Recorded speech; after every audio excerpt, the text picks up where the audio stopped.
But let me get on with what I want to do tonight, and that is to work on a watercolor paper. So I'm scaling up a little bit, but I'm still not making it super big. It's not too big. And I am going to put a border around it, as I've done with the other little one. But I'm going to work a little bit bigger, but I will still try and keep it mostly square. And then I'll see how it goes. So I'm using this masking tape called Clean Edge. There are other options as well, but I think this is probably my favorite one. It's really good in that it doesn't rip your paper when you pull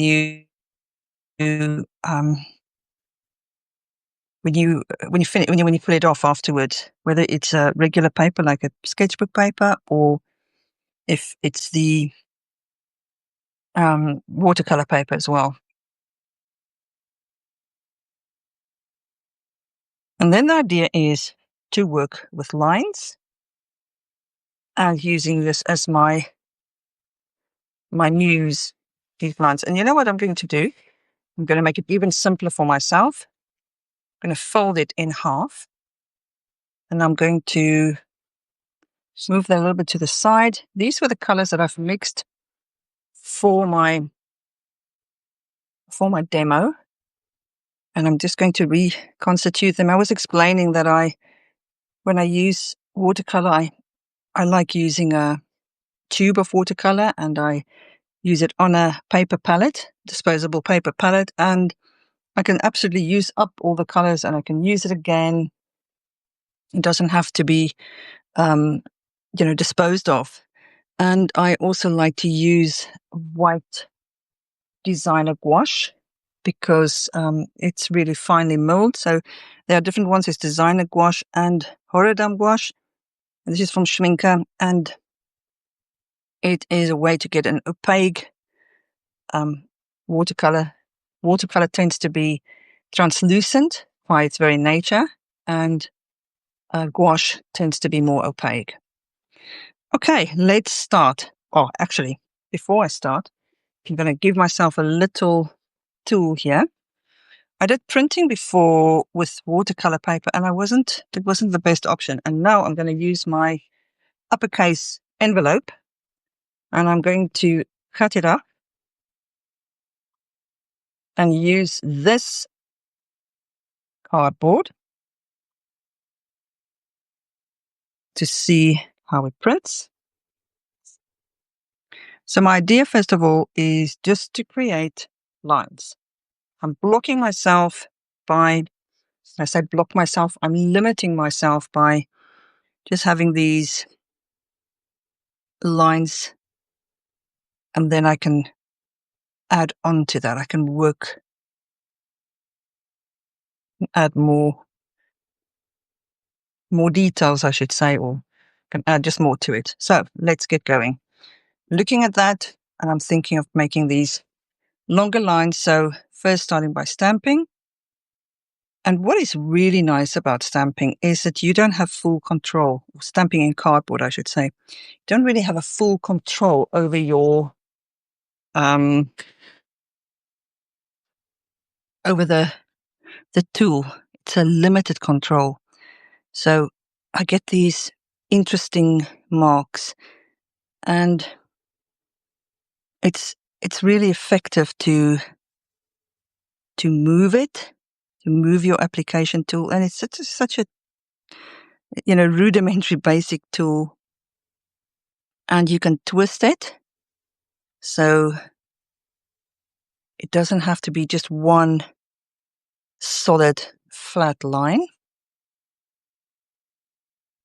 And there it's split. Now that's quite fortuitous. I had no intention for that to do it, but that's the joy of playing and exploring. And there I have something which, even though it does, you can see there, it sort of links it a little bit to that. So I'm going to do the same in this direction. And so that was just the way it's split there. So I get that double line.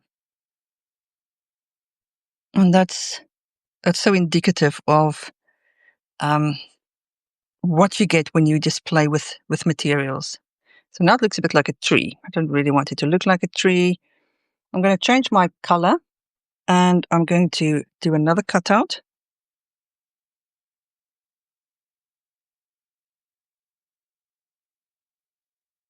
And I'm going to work with this blue. Let's move this way a bit. You see the color I'm working with. Just going to move it up. Okay, so I'm going to work with this indigo blue. And the color is actually, it's a core color. And it's called indigo, but it has almost like a greenish tinge to it. It's a beautiful blue. But in terms of indigo, it looks to me a little bit almost more Prussian. But it's just a lovely dark blue. So I've just reconstituted that. And I'm going to do the same thing with stamping. But I'm going to go in this direction, and I'm going to drag it. Oops. So I'm working quickly. You see, I get that sort of almost a distress mark there.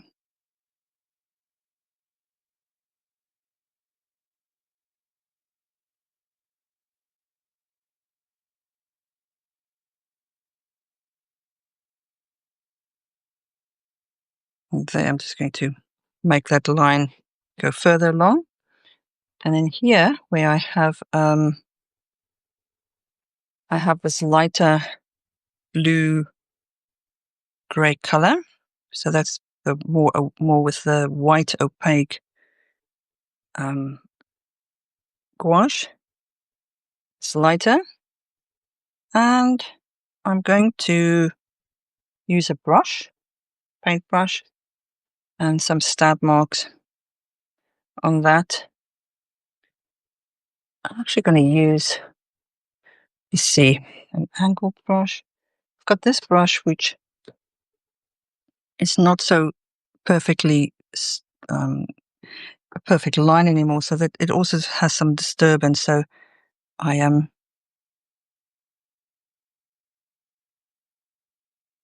adding some stripes there. And I'm going to do some stab marks there.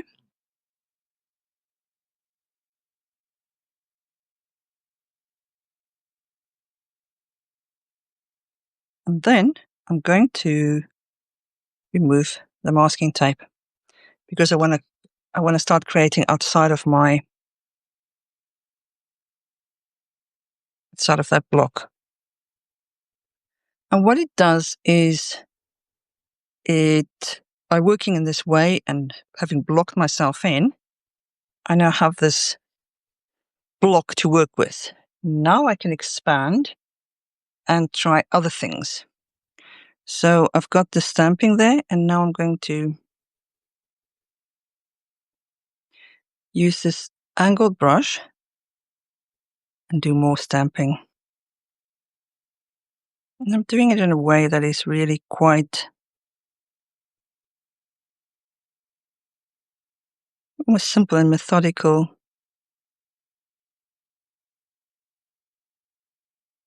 It's a really nice way to work in an almost, in a mindful, it's almost meditative, because I've given myself these parameters, and I'm actually going to block myself in again. I'm going to make another paper there. What I can do is I don't have to have it square. I can actually give it an angle. And this side as well, I'm using the same Same masking tape I've just used. So I want to give it a sharp edge. Populate it with a few more marks.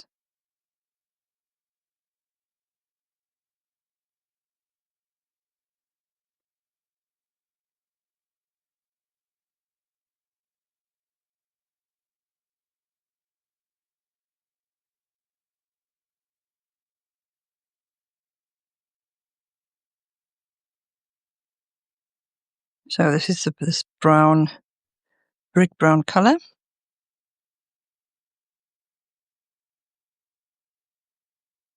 And I give areas, I do the same treatment in specific areas. So I started off by giving the structure. I'm not doing lots of different colors or by color choice. I'm not doing it all over the place. I'm having these blocks of lines and shapes. Okay. I'm going to move this around. And even though I don't really want it to be a landscape, anything that has a horizontal and a vertical lines almost make the viewer interpret it as a kind of a landscape. Now it looks like a very geometric tree. So let's see if I continue with the brown and I just do it in this area, and I take the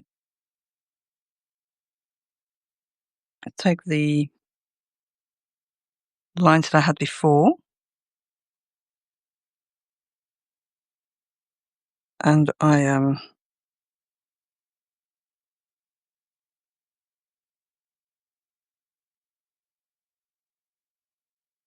linking it to the grey there, but I don't want to do it everywhere. And now I'm going to almost clean off my brush a little bit. I'm going to give it one stripe there.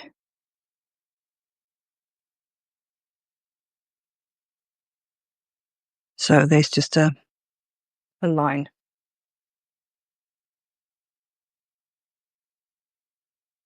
Okay.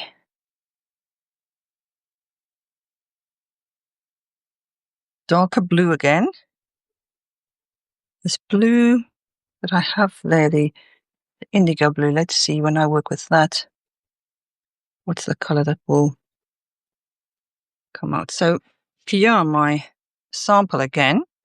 So maybe I should try and make some darker lines.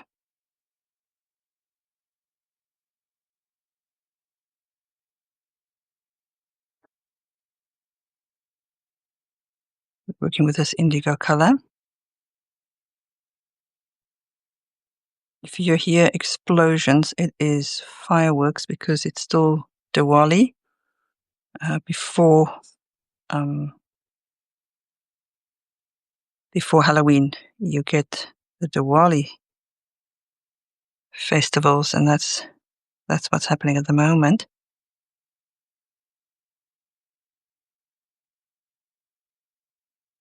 So I am making my lines not perfectly straight. It's still stripes, but they are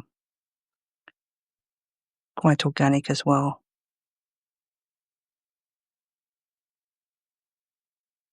Actually, I want to be careful not to confuse it too much. So there, I'm going to link that up to that line.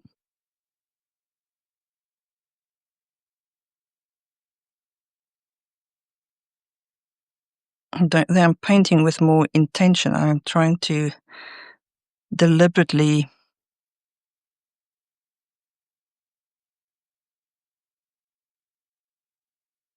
created this. Can somebody's asking sound? Just put up your own sound in case you don't hear it. Can everybody hear? You should be able to have have sound. If you don't hear any sound, just let me know, please. But it should work like that. Maybe just take your own device, your phone. Okay. Okay, so I am linking my line up there and I'm making it darker. I'm not stamping it there. I am measuring with my eye to create the same kind of line that just links up.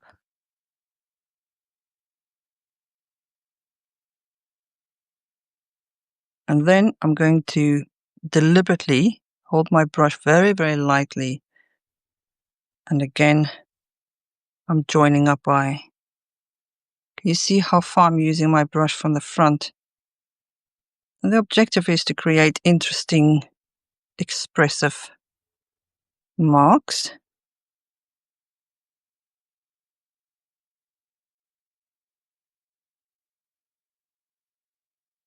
And let's do another block here.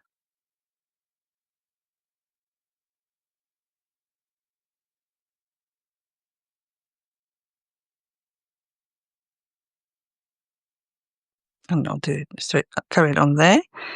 And here I'm going to work in that direction, linking it up.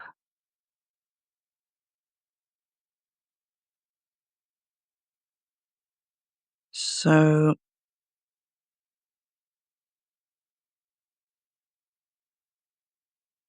there.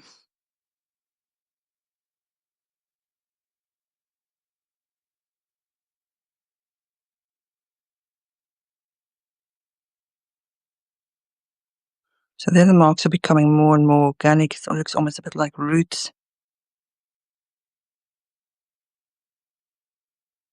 I'm still just thinking in lines and stripes.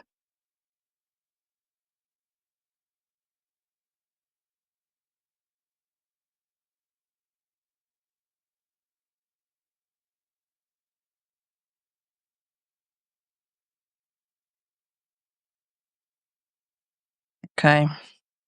I'm going to do something a bit similar there. I'm going to stamp it quickly. Go in the same direction.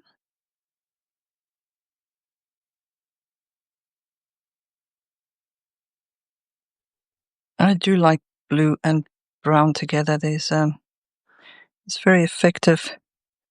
And in a way, it's a little bit like a kind of complementary color. This having the blue, this dark blue, and then the orange brown is like in a way, it's complementary color, and that's why it's very effective together, but it's still subtle.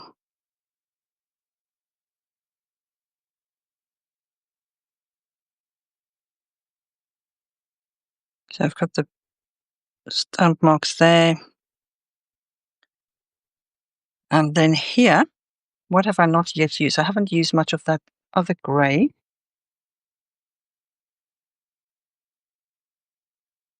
Let me show you the colors again in case you haven't used them. So these are the Coloricombo colors from last week. And it's brick red, elephant grey, storm cloud, and indigo. So I'm going to work with that grey, which is a slightly darker grey than the storm cloud grey. But it's not as light as the one with the white added to it. And this is where the colors came from. And the weird thing is, on Friday evening, this was after I came back from London, there was an incident and I couldn't get the train to where we live, and I had to go to Reading, and we drove past the Banksy artwork on the wall of the Reading jail. So if you haven't read that post about Oscar Wilde, who was incarcerated in Reading Jail, you can see it in last week's post. I'm filling it in a little bit there, but I want to still give it space. Let's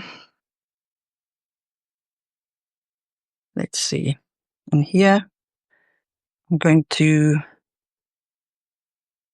just link up some lines again.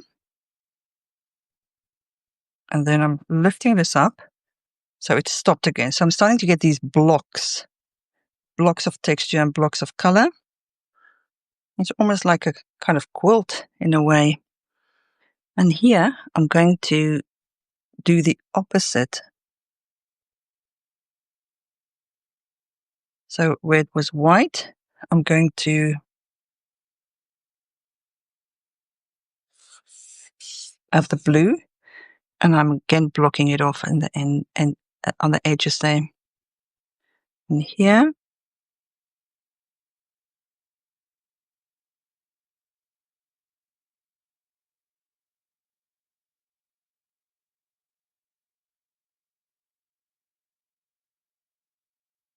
again the same.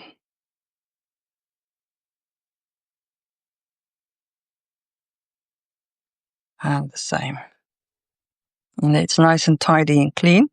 But you see there, it's sort of, these are disruptants there now. So I'm going to do the same here. Filling in the color there. And there. I have that white line, this white barrier. I'm going to go past it with the paintbrush and linking up the shapes that I have there. I'm trying to do it in a way that it doesn't read too much like a painted line. So I'm dipping the brush, pressing it so it's not just one uniform line. And I'm going to use my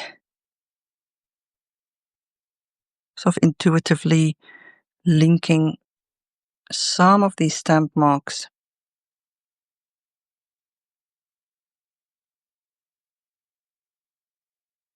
with the painted marks. I'm linking them up. I really like that effect, and that was totally unintended, serendipitous. Okay. Now, what's going to happen if we turn it upside down? It still just reads like a pattern, and there's a lot of white in it still. There's a lot of white background. I think I'm going to come to a point where I'm going to fill it in, as in add more color, or color washes in those spaces.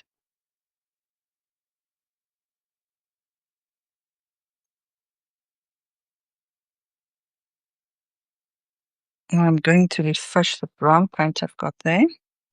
So I basically have a burnt sienna, and I want to show you this as well. It may or may not work. So it's the Inktense block, and I want to see if I can print with that as well, sort of stamp with that as well. My brown is looking a bit murky, so what I'm going to do is to blot that off like that, and I'm going to paint over that. So firstly, I want to just make sure my brush is clean, and so there's a light brown wash. I would have probably liked it straight, not any color on it, but it's okay. Actually, while I'm doing it, I'm going to add a bit of blue soft marks to it, and then I want to print with the brown on it. And what I'm going to do is I'm adding some blue indigo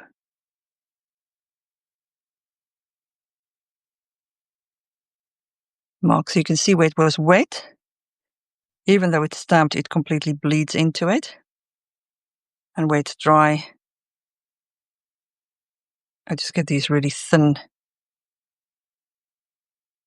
stamped lines. Okay, I'm going to pull that off. It looks like trees. I do like that. It's almost like a little sample page of techniques which you can actually treat it like. So that's wet, and this is an Inktense block, and where I'm just stamping with it, wherever it gets in touch with the paper, it deposits these brown lines. I'm going to link it up to some of my marks there. I'm going to get to go over the blue.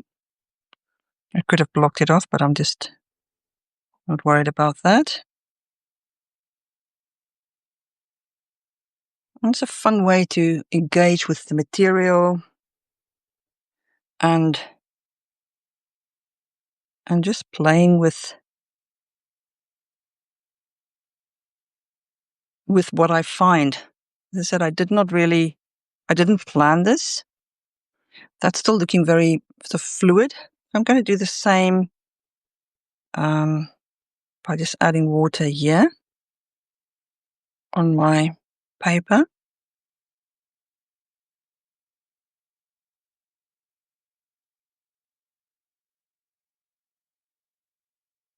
And let's see what else I have in terms of color to work with. This is, I think the blue is going to be too light. It says it's sea blue.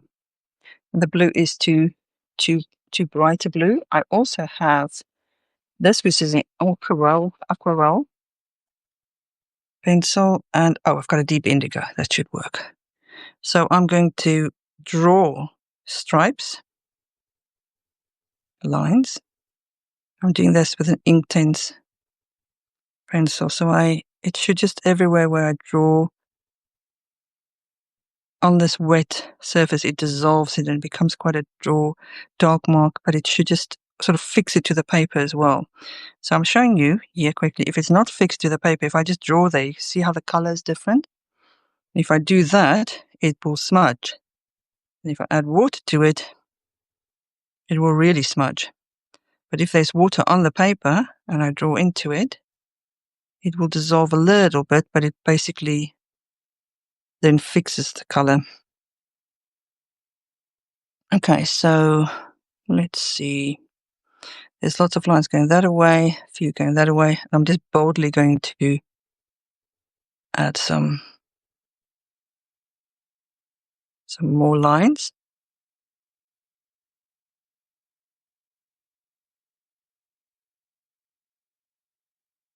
Okay. Now it's becoming fuller and fuller. It's still very busy. And it's going to get to a point where I'm going to make a decision to eliminate some of the marks I've made by painting over it with the grey. And the grey, this dark grey that I have, should eliminate the color. The blue should do something similar as well, the indigo blue. It should actually be stronger and it should obliterate the color underneath it. So I'm having these big stripes.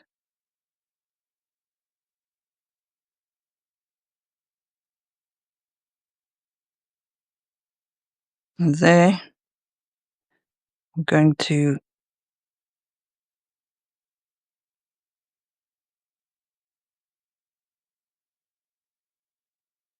make big, bold overlays.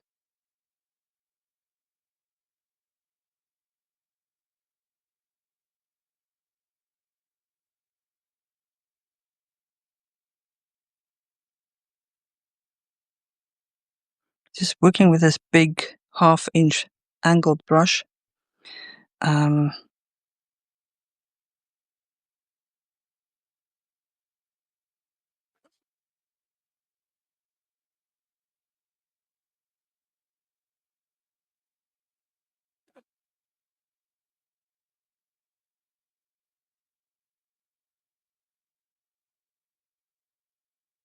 So the lines are still quite specific and quite strong. There's some organic marks in them. Organic, slightly softer lines. I'm basically working here with a Payne's Grey, which is a very dark. The application of the paint is very dark. It's core watercolor. There's no gouache in it. Okay, so I'd probably like to bring in some softer marks, so it's not everything is not so block-like.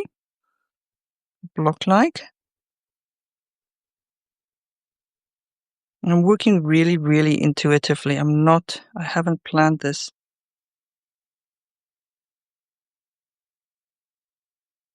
I'd like to do some other pencil mark on it as well, mark making. Oops, that was not meant to be, but let's just work with that.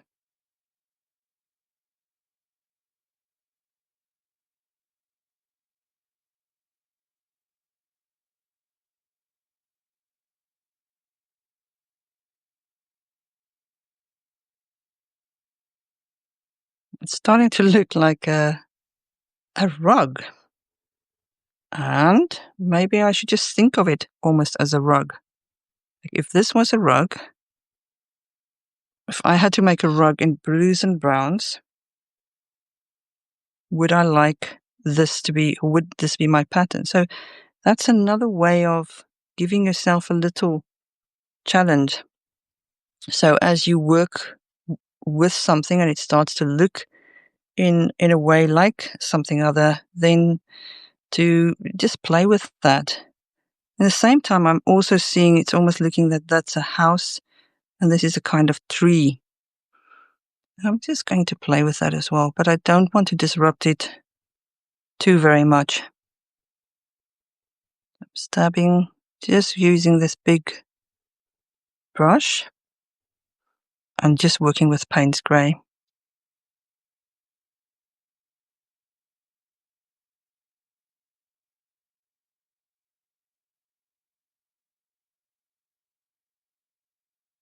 So yeah, all of a sudden it's become much more representational.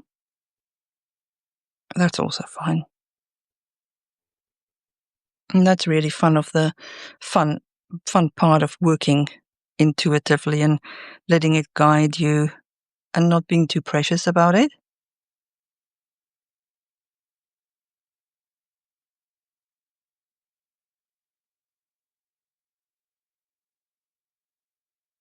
So, yeah, if I was on my own, I would stop now and just look at it for a little bit and just work out in my head what I see.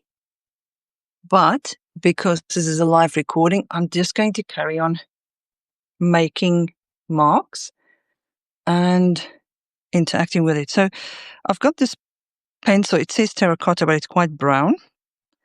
And I'm just, while I'm waiting for the paint to dry, I'm going to draw a little bit with that in it. I'm not completely mad about the texture that the pencil have there. I might paint over that as well.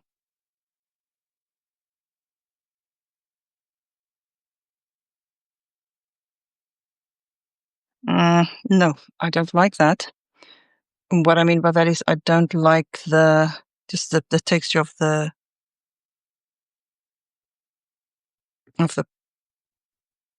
pencil. So I'm going to do a lightish wash in brown. So I'm currently taking away more and more of the white. I want to be careful that the brown doesn't completely bleed into it.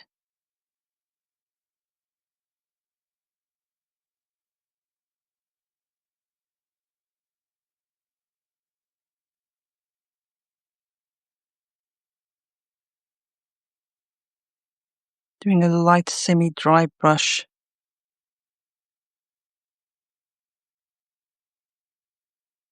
Working there. And then I can't help but see this house shape here. I'm just going to lean into that. Just let that be. That might still change.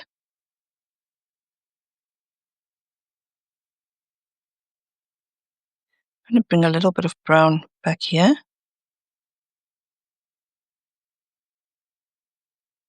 Same here.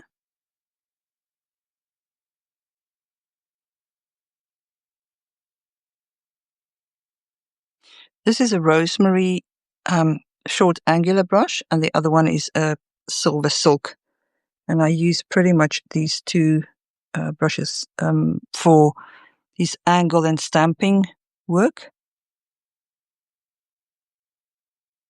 And very effective, especially because it's this one that's really short. You have really good control of the mark.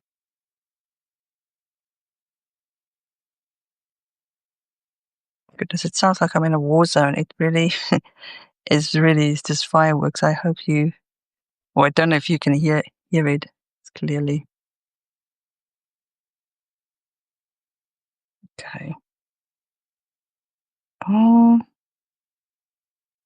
Going to do a little bit of extended mark making there. And now it's disrupted my house shape a little bit, which is okay. Add brown there.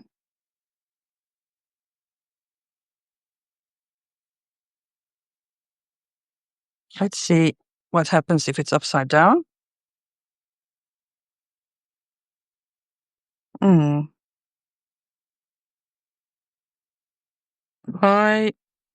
I'm not sure. So what I'm going to do is to add some of the softer gray back into it. And maybe it's time to now have some sort of more dots and dashes, and there's some other textures in it as well.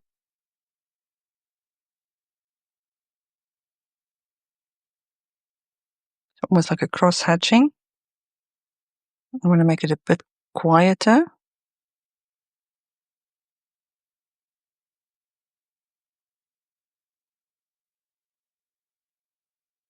And then here,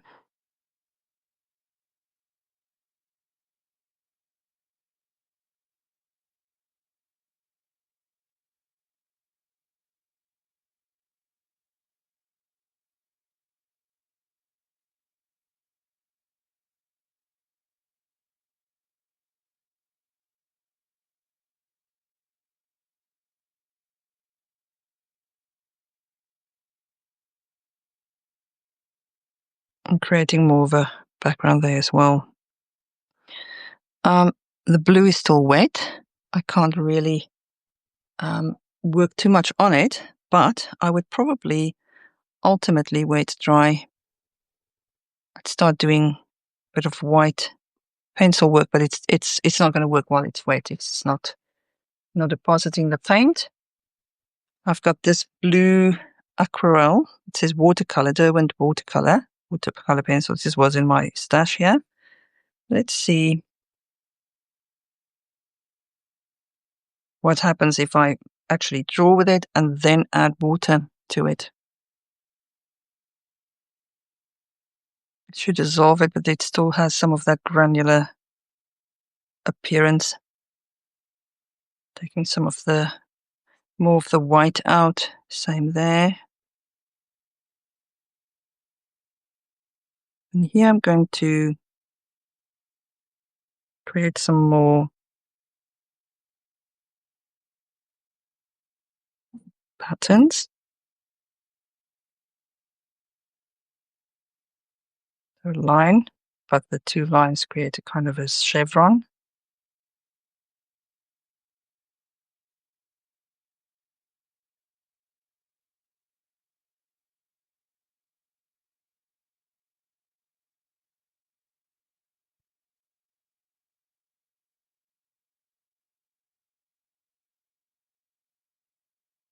And there where it blends, it sort of creates a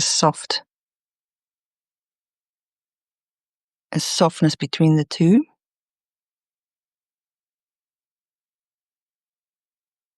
So what I want to do is to repeat some of my shapes, like that shape with that kind of a rudimentary tree shape. And I'm going to do it, I think, here. So I've got the brown that links to it.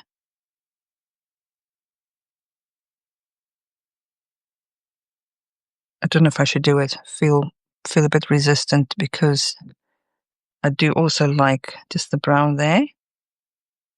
But it's only paper. I can always do something else on top of it. I can always have the white gouache on top of it. I'm going to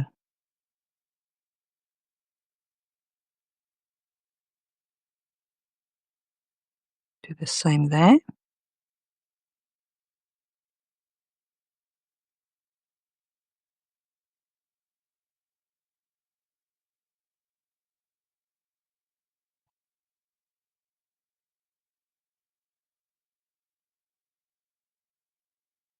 I don't think I should have done that, but it's also fine. I'm going to blot it off.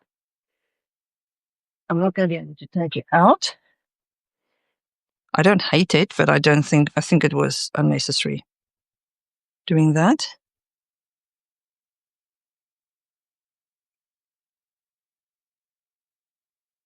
Okay, so let me do something different. That's done. I didn't quite like the two linking up, so I'm just creating this little block of interest. And I'm going to do more of that, just having more shapes broken up.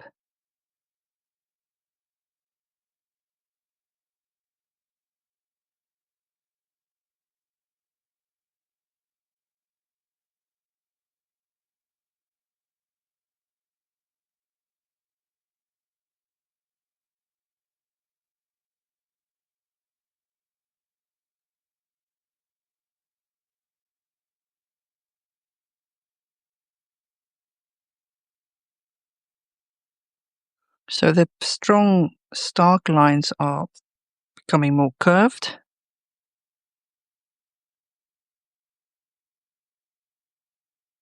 That when I'm blocking in there, the white has moved, the grey has sort of moved in a little bit. I'm going to block it off again. I can paint over it again, but sometimes it's quite nice to get that soft graduation. That actually is really nice, and it's something that I've learned. It's something that I've just quite like in the fact that I'm experimenting, trying that out, not quite liking it, but also just going with it.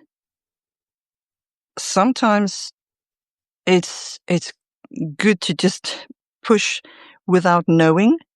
As I was explaining, if I was on my own, I would probably stop and just look at it for a little bit longer.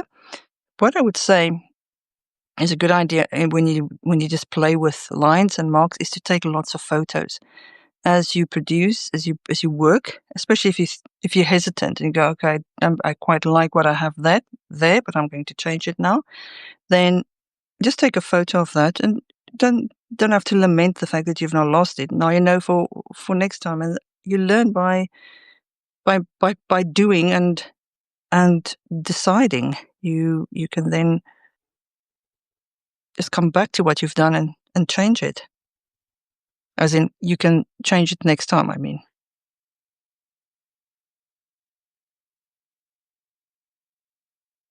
So layering is my go-to way of working, whether it's in watercolor. I love to layer color and work with translucency. And I'm not really a purist. I think that's not quite how watercolor generally work. There's again a bit of a softness there. I'm going to do the same here. Bring you this sort of gray layer, but there's a softness. I'm going to do the same here, partly for the reason that I don't want it to stay wet too long. And then there's still a bit of disruptance here, and I'm not sure about that. Let's see what happens when we turn it upside down. So this is now looking a bit more like a rug. And if it's this way around, then it's again something different. So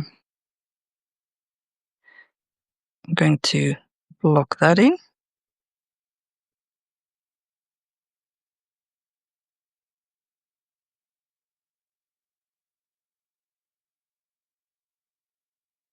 And I'm going to here where I've had that accidental mark.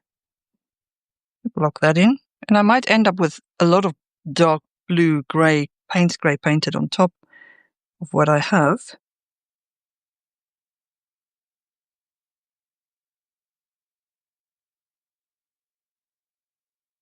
So there, reads a little bit different.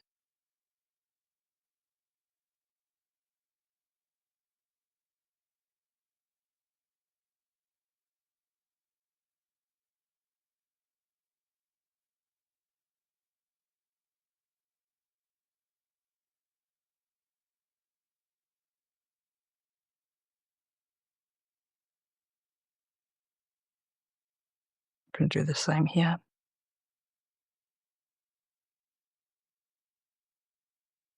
So it's becoming more and more dark grey.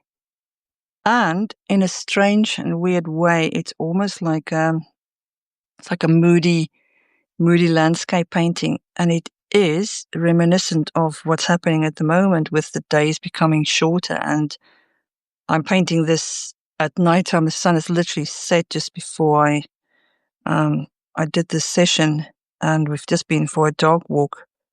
And it's noticeable how the nights are just drawing in. So it is, in a way, a kind of painting that's based on. It's almost like a journaling, something that you is linked to that. So I liked before what I've done there, and now it's bothering me. So I'm just painting over that and softening that a little bit. And what might end up is that this becomes just a layer that I work on top, and I'm not worried about it. I used a nice watercolor paper, and I can draw on it eventually. I can work with a Posca pen over it. I will post the outcome of this. I might do some more recording of this as well, but I'll show you where it moves to.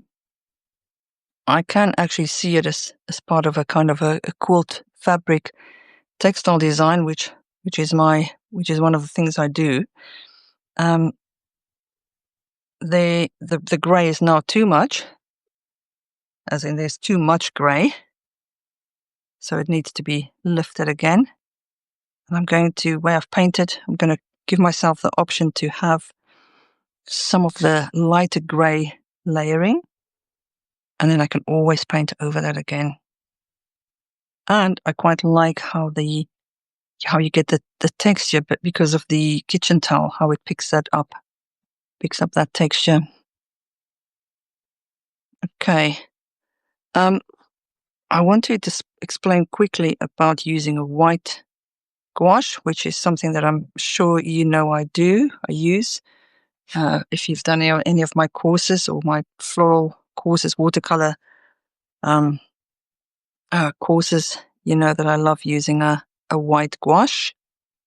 You get a beautiful opaque layer, and that, if it doesn't work, I do apologize because it's still a bit damp. See where it's the driest, there is something where you can, no, it's still too wet there. See where, if there's any dry spot.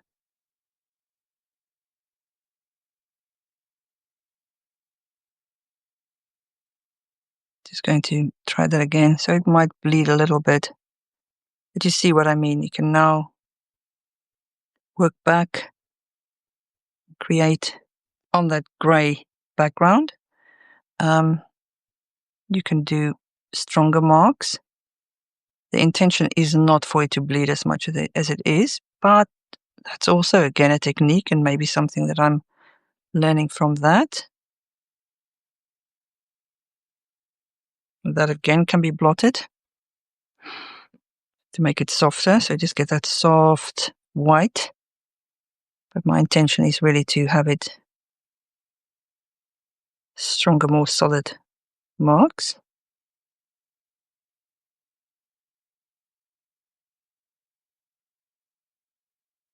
And I'm going to do it there.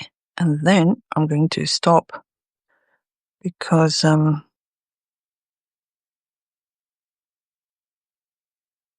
because I think that's enough. And I just wanted to play with lines and stripes, and it's good to just do a live demo again. And thank you for watching. I'd love to see what you do. Join us on the Facebook group if you wish. Show me what you're doing with these colors. These colors are absolute classic, just this warm brown, the gray and the blue.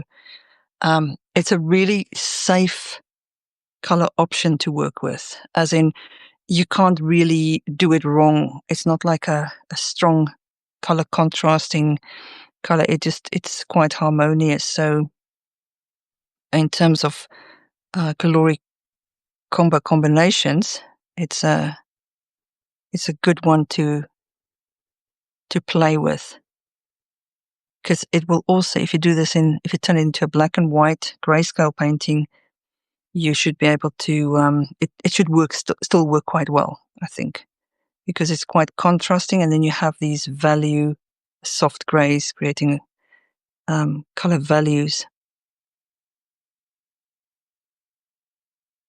Okay, I'm going to just do a little bit more there, a little bit less white, just blocking off some of the white.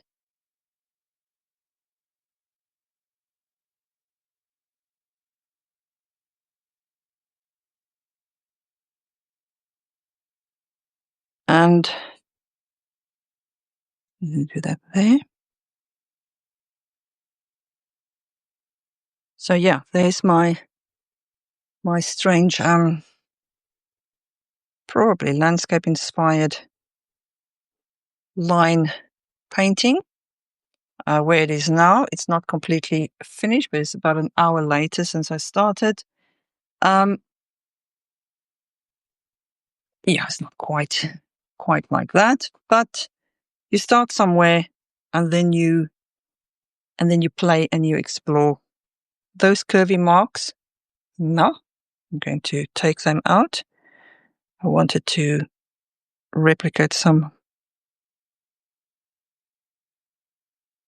other lines, but I'm going to do that instead. And maybe I will incorporate some little house designs, those house shapes. Maybe it's something that will work also as cutouts, being cut out smaller. But I think, no, I see the potential here. I think it's going to be good.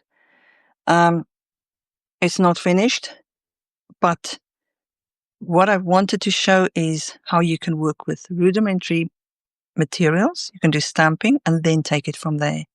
Work in a block, and then you expand further. Don't worry when it goes wrong. Then you can paint over that, as I've done with the gray. And I will demonstrate again how, by adding a white pencil, it's still too damp, so this doesn't want to really make a strong mark. It's not the pencil that's not doing it. It's just because the paper is wet. But you can see there, you can create quite subtle marks as well. And you can then block in with that darker gray, and then you can rework with white as well. So I hope you get some ideas from this little demo. Thank you for watching. Thank you for being here. I enjoy doing this, and I hope to do some more live demos in the coming weeks. My life is a little bit calmer. I'll let you know. Okay, so stay creative. Remember to make art. It's good for you in whatever capacity, even if it's like a small drawing in a sketchbook. Doesn't have to be big and heavy to be valid. Anyways, I'll see you soon. Bye bye.